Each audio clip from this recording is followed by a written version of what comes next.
நாடு முழுவதும் தீபாவளி பண்டிகையை மக்கள் உற்சாகத்துடன் கொண்டாடி வருகின்றனர். தீபாவளி பண்டிகை நேற்றிரவு முதலே களைகட்டி வருகிறது. சென்னை, திருச்சி, கோவை, மதுரை, நெல்லை உள்ளிட்ட நகரங்களில் பொதுமக்கள் தீபாவளியை கொண்டாடி வருகின்றனர். புத்தாடை அணிந்தும் இனிப்புகளை வழங்கியும் மகிழ்ச்சியை பகிர்ந்து கொண்டனர். குழந்தைகளுடன் பட்டாசு வெடித்தும் கொண்டாட்டத்தில் ஈடுபட்டனர்.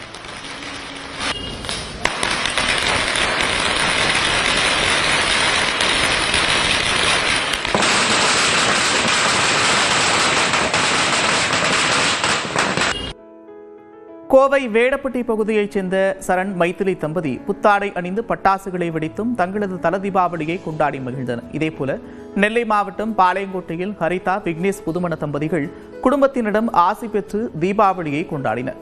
தஞ்சை அருகே சிங்கப்பெருமாள் குளத்தில் மத்தாப்பு சிரிப்புடன் முகேஷ், நிவேதா தம்பதி தீபாவளியை வரவேற்றனர்.